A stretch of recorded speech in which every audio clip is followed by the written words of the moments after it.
भगवान नारायण देव के श्री चरणों में प्रणाम। गीता प्रेस के संस्थापक व संरक्षक प्रातःस्मरणीय पूज्य श्री शेठ जी के श्री चरणों में प्रणाम। गीता प्रेस के आदि संपादक भाई जी के श्री चरणों में प्रणाम। वीतराग सन्यासी परम श्रद्धे पूज्य श्री महाराज जी के श्री चरणों में प्रणाम। अनंत कोटि सब संत महापुरुषों के श्री चरणों में प्रणाम। अपने अभी जो शेठ जी के पेड़ के ऊपर चर्चा चल रही है, इसी चर्चा को पुनः आगे बढ़ाते हुए जो कल की थोड़ी बात अधूरी रह गई थी, पुनः उसको आगे बढ़ाते हैं।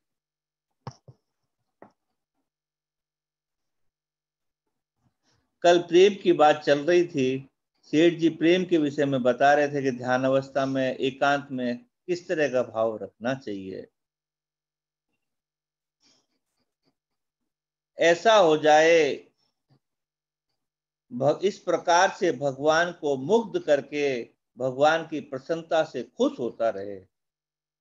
अपनी प्रसन्नता से समझे कि वे खुश हो रहे हैं। दोनों ही एक दूसरे के साथ प्रेम करें। इस प्रकार का भाव करने से वास्तव में भगवान प्रकट हो जाए। अगर भगवान वर मांगने के वर मतलब वरदान मांगने के लिए कहे तो कुछ नहीं लो,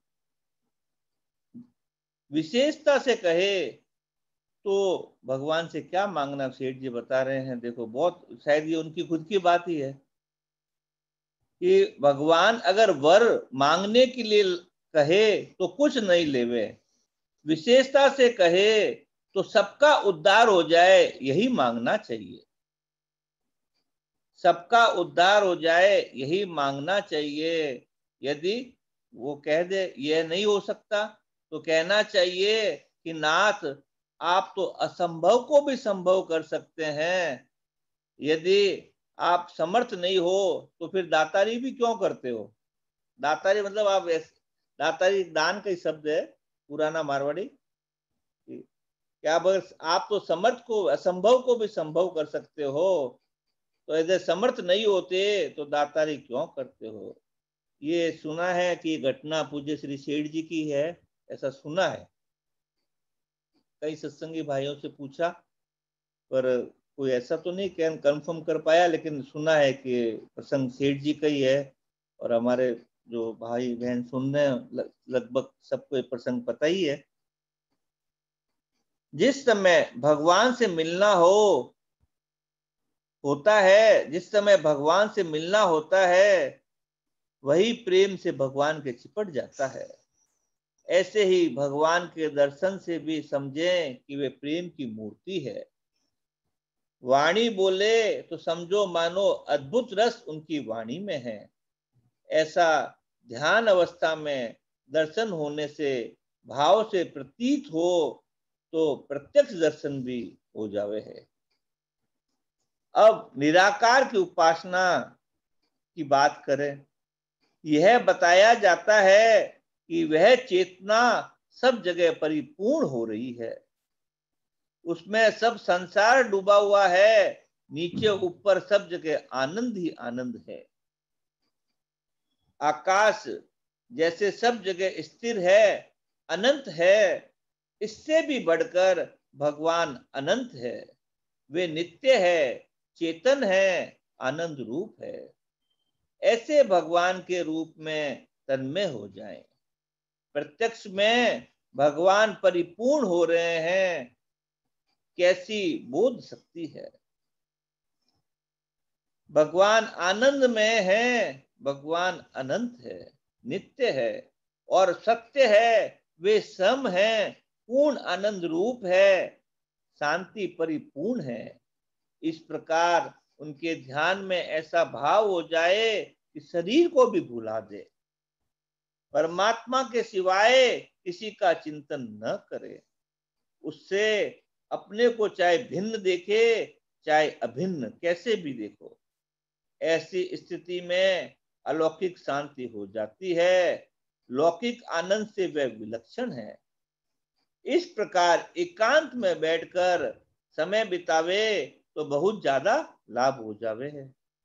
ऐसा ध्यान करे तो 8 पैर भी, ऐसा ध्यान करे तो 8 पैर भी उसकी चिकनाई जरूर रहेगी। सेठ जी का कहना मतलब है कि अगर इस तरह का ध्यान लग जाए तो कुछ समय तक उसका असर जरूर रहेगा। परमात्मा के ध्यान में झूमता ही रहे, चाहे सगुण का करो चाहे निर्गुण का करे। सगुण का करते हो तो भगवान को सामने देखता रहे, साथ में ही उनको खावे, मतलब साथ में उनको भोजन करे, साथ में ही बैठे, कोई बात का कोई भय करे ही नहीं।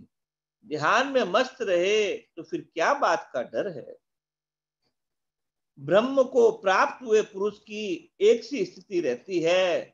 जो मतलब सेठ जी का कहने का मतलब यह हो गया कि जो सिद्ध हो गए हैं, जैसे एक साधक अवस्था हुई एक सिद्ध अवस्था हुई, तो ब्रह्म को प्राप्त हुए पुरुष की एक सी स्थिति रहती है, अपार शांति रहती है, राग द्वेष दूर भाग जाते हैं, मन के अनुकूल प्रतिकूल की प्राप्ति में हर्ष शोक नहीं होता, मिट्टी पत्थर सोना समान हो जाता है, अलौकिक त्याग रहता है, और वैराग्य तो उनके दर्शनों से दूसरों को भी हो सकता है।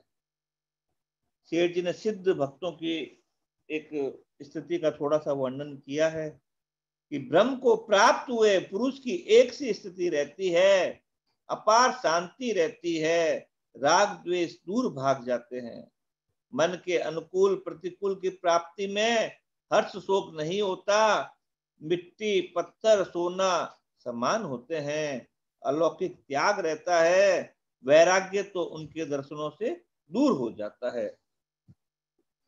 तो ये पैड, यहाँ पर पैड मतलब इस पैड का दूसरा अपने लिया था लेख, वो पूरा हो गया। अब इसमें तीसरा लेखा चालू करते हैं।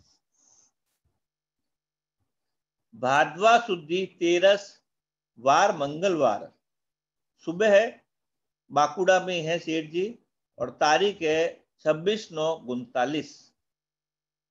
कारखाने में कोई है, किसी का कारखाना लिखा है खाली यहाँ पे, तो कारखाने में है। सेठ जी अपनी तरफ से बोल रहे हैं, महाराज जी को बोल रहे हैं, पूज्य स्वामी जी महाराज को, कोई बात चलाओ स्वामी जी, आपने साधुओं का बहुत संग किया है, यदि आलस्य आवे एकांत में बैठकर तो क्या करना चाहिए, उसका क्या प्रतिकार है, क्या करना चाहिए, क्या बताते हैं साधु लोग, ऐसा सेठ जी महाराज जी से बोल रहे हैं। तो श्री पूज्य महाराज जी बोले, आहार मतलब भोजन अगर सात्विक हो, थोड़ा लिया जाए तो ठीक है, पूरा जिमा जाने से तो पूरा भोजन अगर मतलब पूरा पेट भर के भोजन करे तो राजसी हो जाता है।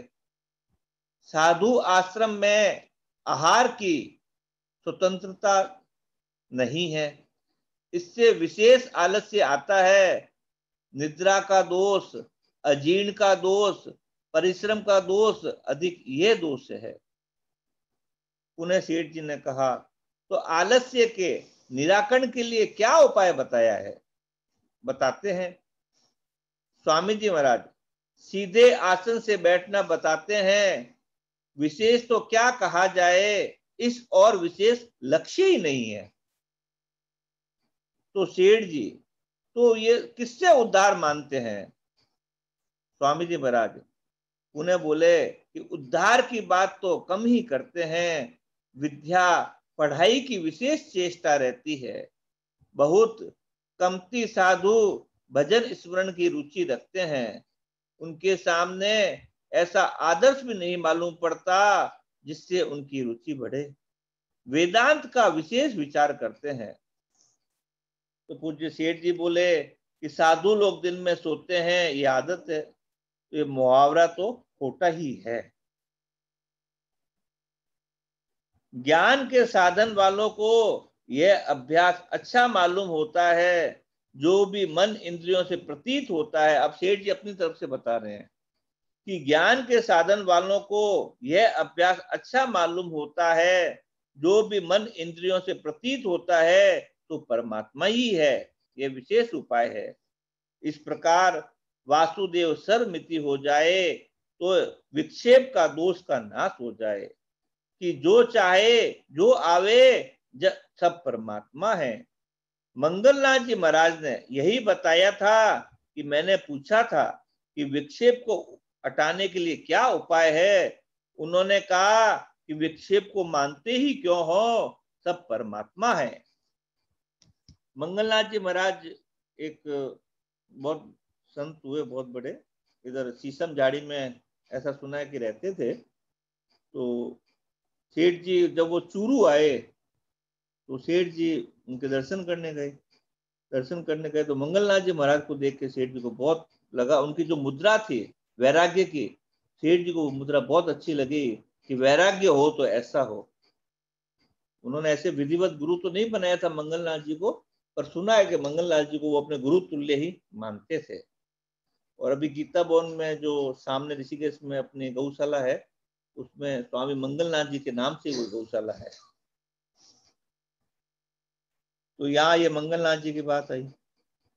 स्वामी जी महाराज यह युक्ति कई साधु बताया करते हैं, जो सेठ जी ने अभी बताई कि भाई आप दोष मानो ही मत, मतलब विक्षेप का दोष कैसे, कि सब जगह परमात्मा ही है ये मान लो तो विक्षेप आवे ही क्यों। पूज्य महाराज जी बोले यह युक्ति कई साधु बताया करते हैं।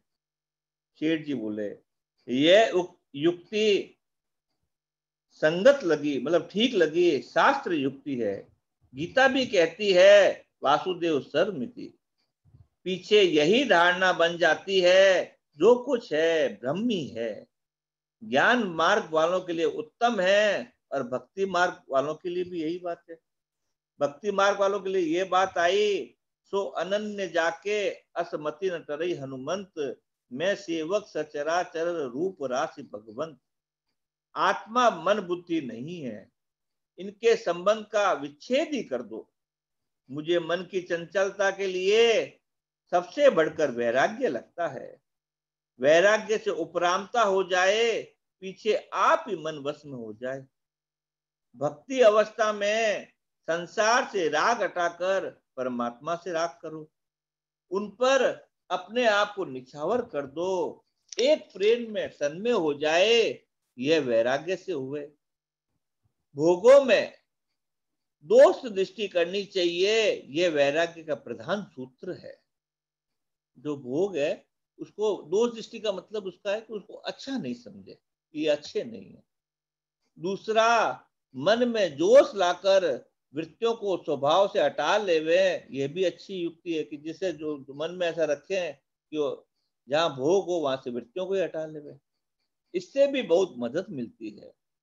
संसार के चिंतन को निकम्मा समझकर अपने को धिक्कार देवे कि यह तू क्या कर रहा है। इस तरह से अभ्यास करता रहे तो स्थायी हो जावे, फिर संसार की चीजें उसको भारी लगने लगे।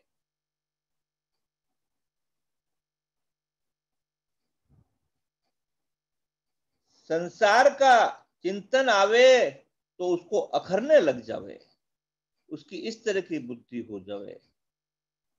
इस तरह, परंतु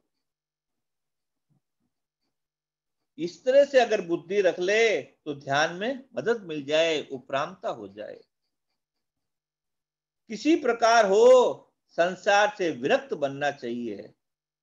हट इतना काम नहीं देता है जितना वैराग्य काम देता है। इसलिए वैराग्य पूर्वक त्याग हो वही दामी है। संसार का संसर्ग तो विघ्न कारक ही है। आसक्ति को लेकर जो लगाव है वह ज्ञान मार्ग में विशेष बंधन कारक है।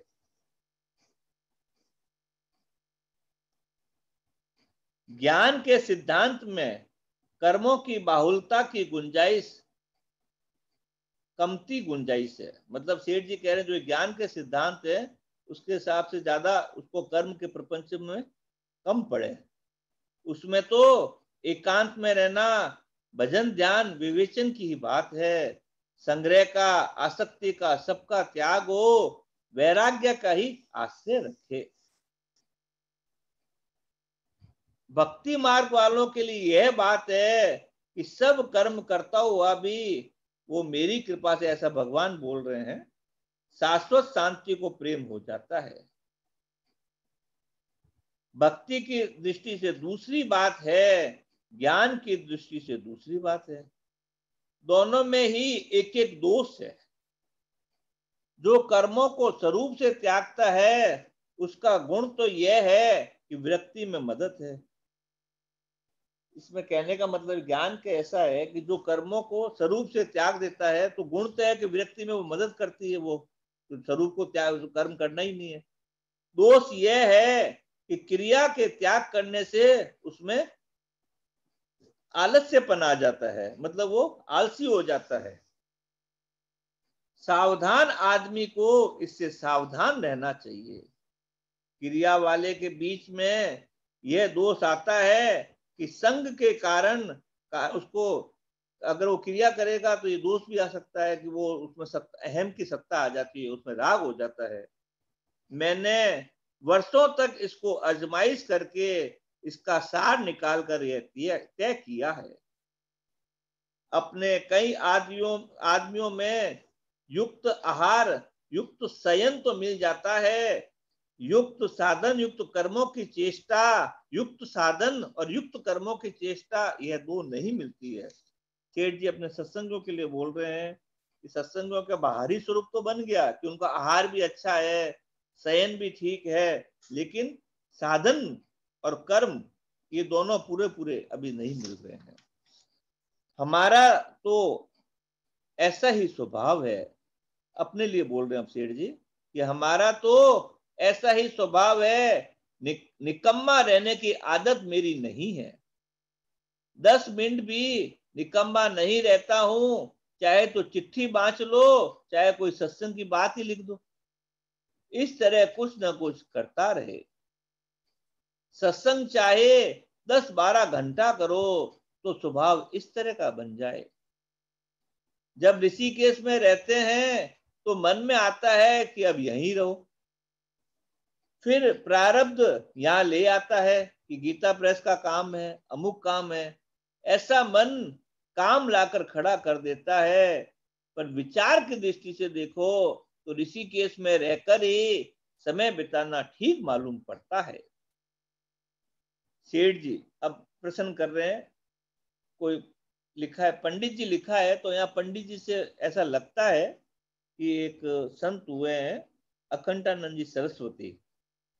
उनका पहला नाम, जो पूर्व आश्रम था उन्होंने संन्यास बाद में लिया था, पूर्व आश्रम में उनका नाम शांतनु बिहारी त्रिवेदी था। तो सेठ जी उनको पंडित जी के नाम से पुकारते थे। तो ऐसा इसमें उल्लेख नहीं है, पर ऐसा लगता है कि वो अखंडानंद जी के से बोल रहे हैं।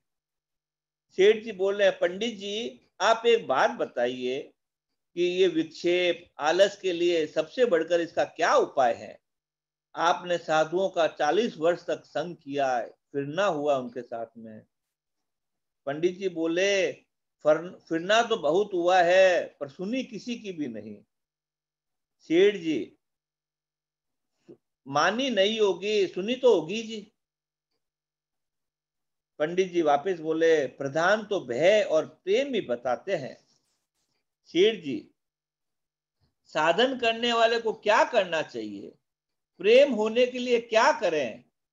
अच्छा साधन करने वाला आपको मिला ही है, उनसे अपना अनुभव बताया होगा उन्होंने, रात बात कही थी, वह काम में चाहे लावे चाहे नहीं लावे, पर यह तो कह ही सकता है कि युक्ति बताई थी। तो पंडित जी बोले वापिस, आप कहते हैं उससे बढ़कर क्या मिलेगी? फिर सेठ जी वापिस बोलते हैं, एक उमादत्त जी थे। उमादत्त जी, देखो आपकी उम्र 50 वर्ष की हुई होगी, जिस चाल से आप चल रहे हो तो हमको तो देखकर दया ही आती है। तो उमादत्त जी बोले, हमको तो ये बात मालूम नहीं पड़ती। सेठ जी, श्रद्धा तो भगवान में हो, अच्छे पुरुषों में हो तो अच्छी है, इतनी बात तो स्वीकार करता हूं कि बिल्कुल ही प्रेम नहीं होता तो आपसे मिलना कैसे होता? अब आपका तीसरापन आ गया है, शास्त्रों के हिसाब से। तीसरा मतलब उम्र की तीसरी, जैसे अपने ब्रह्मचार्य आश्रम, गृहस्थ आश्रम, उसके बाद वानप्रस्थ आश्रम, फिर संन्यास होता है। तो ये तीसरा आसन आ गया है। अब भगवान यहाँ काम करता ही है। अब इसमें देखने से ऐसे लगता है कि भगवान यहाँ उनका लड़के का नाम होगा, इसलिए शेर जी ने ऐसा लिखा है। अब भगवानिया तो काम करता ही है, जोर से इस काम में लगना चाहिए। एक दिन अचानक समय आ जाए, सब काम आपने देख लिया, बाकी समय अब तो भगवान के लिए ही बिताना चाहिए, नहीं तो बड़ी मुश्किल होगी। ये थारा मकान ए रुपया, ये आपका भगवान मतलब भगवानिया सब झूठा है। असली भगवान को भजो और नकली को छोड़ो। नकली को सब काम संभला दो और असली को पकड़ लो। देखो सेठ जी क्या बोल रहे हैं। इसका मतलब ये सिद्ध हो गया कि भगवान है उनके लड़के का ही नाम है। लड़का नकली भगवान है। नकली काम, नकली भगवान को संभला दो, मतलब नकली काम मतलब संसार का काम। नकली काम नकली भगवान को संभला दो, असली काम असली भगवान को समझाओ। चित्त में थोड़ी कड़ाई ले लो, लोग मूर्ख बता देंगे तो और क्या होगा। अभी मरी जावेंगे तो क्या होगा, आप पर मेरी दया काम नहीं देती है। सेठ जी देखो कितनी बड़ी बात बोलती है, ये समझने की बात है कि आप पर मेरी दया काम नहीं, मतलब सेठ जी कितनी दया करके उनको जोर दे के बात बोल रहे हैं कि आप पर मेरी दया काम नहीं देती है, आप तो अपने ऊपर ही दया करो। आराम ही डुबाता है, आराम को लात मारो, ये थारे ऊपर दया करो। हनुमान तेरे पर भी वही बात है, दोनों पर भी है।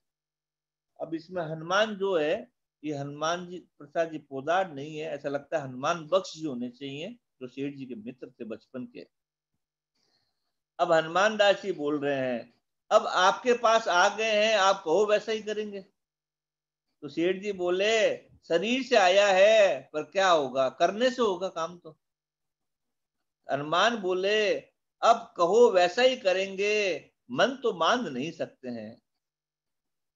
सेठ जी बोले, इतना तो विश्वास करना ही चाहिए, जो तुम्हारे प्रयत्न साध्य नहीं होगा वो वैसी बात मैं तुमको कहूंगा ही नहीं। मतलब महापुरुष अपनों को कैसी बात कह रहे हैं, जो अपन कर सकते हैं वही बात महापुरुष अपने को बोल रहे हैं कि इतना तो विश्वास करना ही चाहिए कि जो प्रयत्न साधन नहीं होगा वो वैसी बात क्या करेंगे। तो एक कसेरा जी थे, उन्होंने प्रश्न किया तो क्या करना चाहिए। तो इस तरह की बात बोल रहे थे।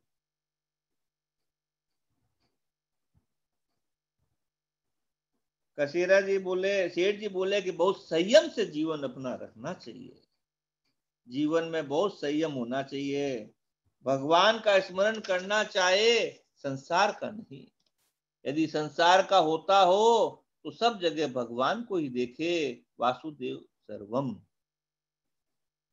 सेठ जी, खाने के बीच में स्वामी जी वाला हिसाब अच्छा मालूम देता है।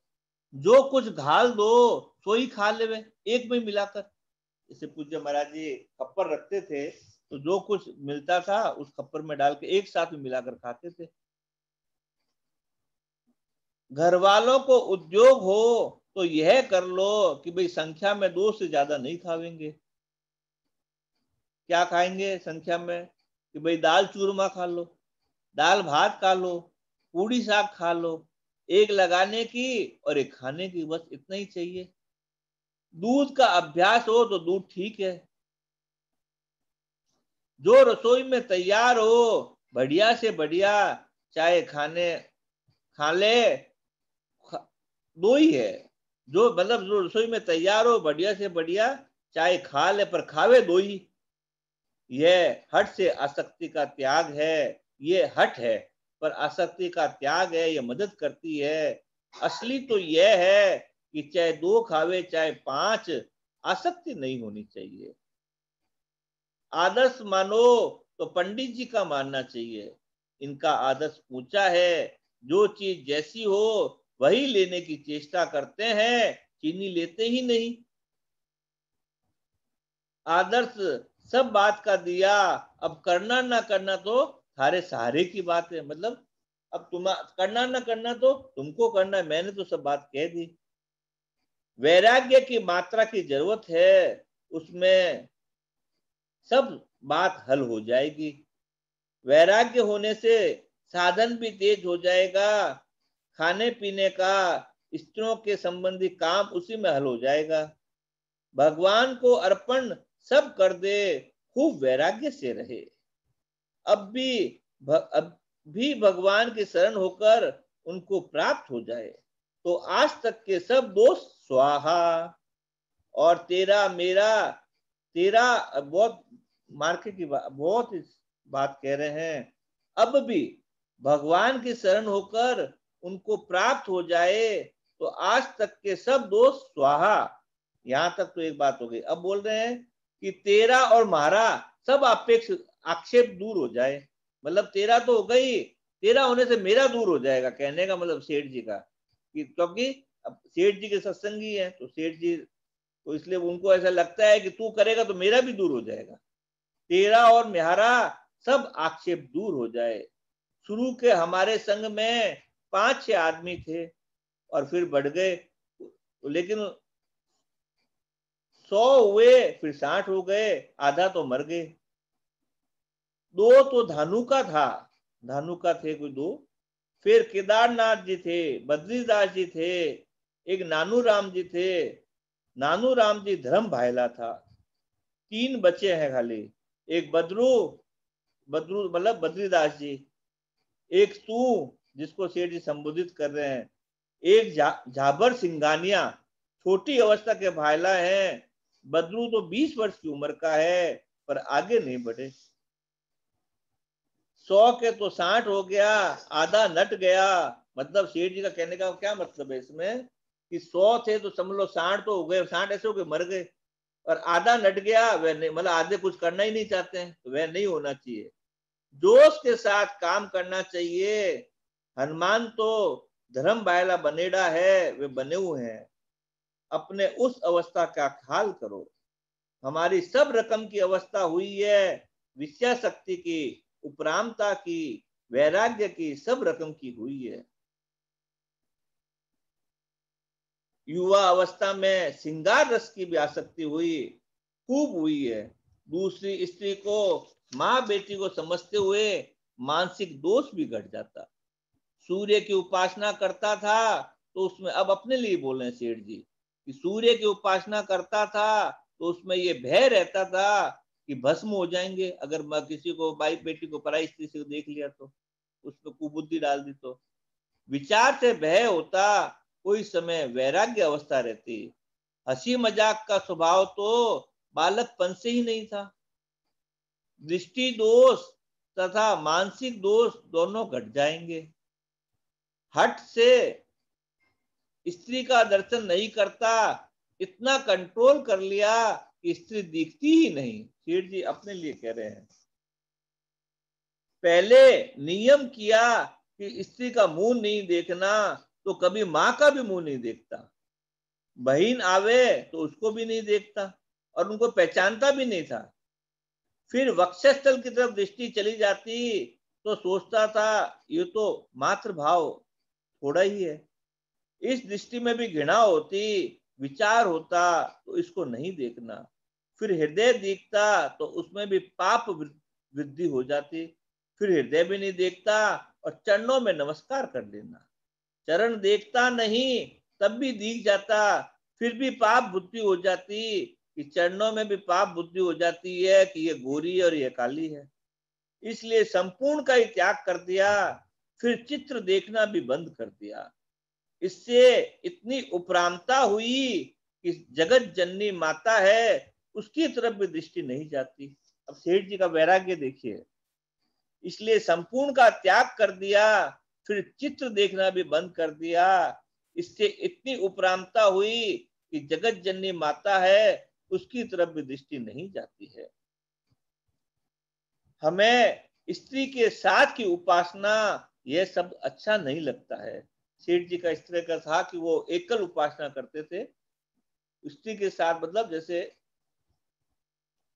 जो भी आसक्ति की तरफ देखी जावे तो आसक्ति भी बहुत वैराग्य की तरह है। जो आदमी ब्रह्मचर्य का पालन करना चाहे, उसको इससे भी बढ़कर स्त्री से बचना चाहिए। रामचंद्र जी का ध्यान किया तो सीता जी को छोड़ दिया, शिव जी का किया तो पार्वती जी का छोड़ दिया। दूसरा भी करता है तो मुझे अच्छा नहीं मालूम होता है। सेठ जी अपने लिए तो बोल ही रहे हैं, लेकिन कोई दूसरा भी ऐसे करे तो उसको उनको अच्छा नहीं लगता था। वो एकल उपासना करते थे। लक्ष्मी जी को भी कहीं स्थान दिया है तो इतना ही कि वे भगवान के चरण दाब रही है। ये बहुत खराब मालूम होता है। बहुत ज्यादा मदद तो 4 बातों से मिली। सेठ जी बोल रहे हैं, वैराग्य से, गीता के विवेचन से, गंभीरता पूर्वक विचार करने से, नाम जप से, ध्यान से, महात्माओं के दर्शन से, जोश से, सेवा और संयम की 2 बात छोड़ दी, मदद मिली वही बातें बताई है। चीजें वे दोनों बहुत बढ़िया है, पर मेरे से ज्यादा बनी नहीं। उपरोक्त किसी अंश में बनी है। ये सारी अनुभव की हुई बातें हैं, इसलिए सुना देता हूं। कोई से कह दी, मतलब मैंने कह दी, अब मर जाए तो पीछे बातें तो रहेगी कम से कम, इसलिए कह दी। सेठ जी लिखते हैं, इसलिए सुना देता हूं, कोई से कह दी। सब साधनों का राजा है ध्यान, सबकी पूजा है, सबका फल है ध्यान, ध्यान का फल भगवान है। ध्यान में जितना रस आया है, जितना आनंद आया है, उतना संसार में किसी से नहीं आया। 5-7 बातें बताई, उनमें ध्यान में जितनी शांति का अनुभव हुआ है, उतना किसी से नहीं हुआ। सारा प्रयत्न भगवान की दया से सिद्ध हो जाता है। भगवान की प्राप्ति तो ध्यान का फल है। फिर तो सब काम बन ही गया, वह आदर्श बन गया। भगवान की प्राप्ति किसी प्रकार भी हो जाए, साकार हो चाहे निराकार, बस बेड़ा पार है, वह पास हो गया। तो नारायण नारायण। अब दूसरा प्रसंग चालू होगा इसके बाद में, इसलिए इस प्रसंग को यहीं विराम देते हैं। अगले सोमवार से पुनः जयश्री है क्या?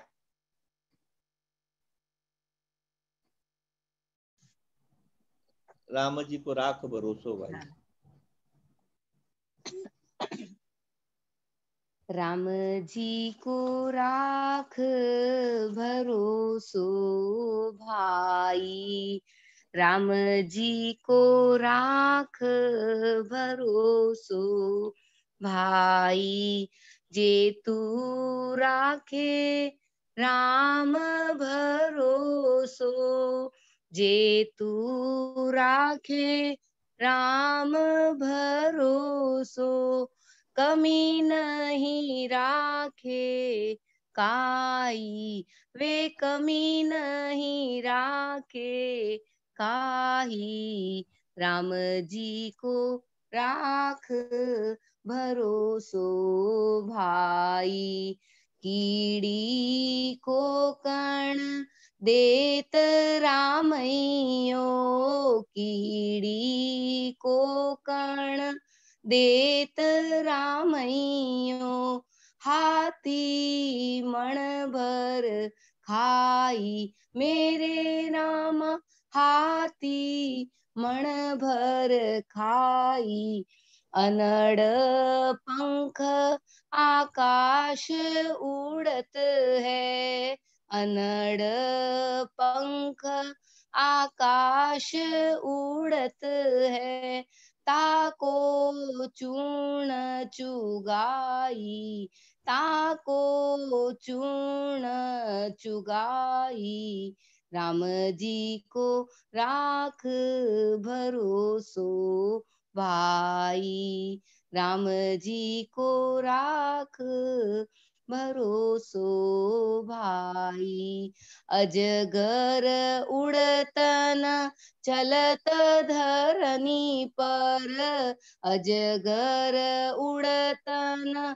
चलत धरनी पर चोंच मोड़ नहीं खाई। मेरे रामा चोंच मोड़ नहीं खाई। ताको भरण करे भूधरियो, ताको भरण करे भूधरियो। पलक नहीं बिसराई। राम जी को राख भरोसो भाई। राम जी को राख भरोसो भाई। जम के द्वारे मैं नहीं जाऊं, जम के द्वारे मैं नहीं जाऊं। यह मेरे मन भाई, मेरे रामा मेरे मन भाई। हरि जी को छोड़ जगत ने जाचे, हरि जी को छोड़ जगत ने जाचे। लाजे त्रिभुवन राई, मेरे रामा लाजे त्रिभुवन राई। राम जी को राख भरोसो भाई। राम जी को राख भरोसो भाई। पूरत राम उदर भर सबको, पूरत राम उदर भर सबको। या में फरक न राई, मेरे रामा या में फरक न राई। कहत कबीर सुनो रे भाई साधो, कहत कबीर सुनो रे भाई साधु। हरि जी ने लाज बढ़ाई, हरि जी ने लाज बढ़ाई। राम जी को राख भरोसो भाई। राम जी को राख भरोसो भाई। जे तू राखे राम भरोसो, जे तू राखे राम भरोसो। कमी नहीं राखे काई, वे कमी नहीं राखे काई। राम जी को राख भरोसो भाई। हरि जी को राख भरोसो भाई। श्रीमन्नारायण नारायण नारायण, श्रीमन्नारायण नारायण नारायण, श्रीमन्नारायण नारायण नारायण, श्रीमन्नारायण नारायण नारायण, श्रीमन्नारायण नारायण नारायण, श्रीमन्नारायण नारायण नारायण।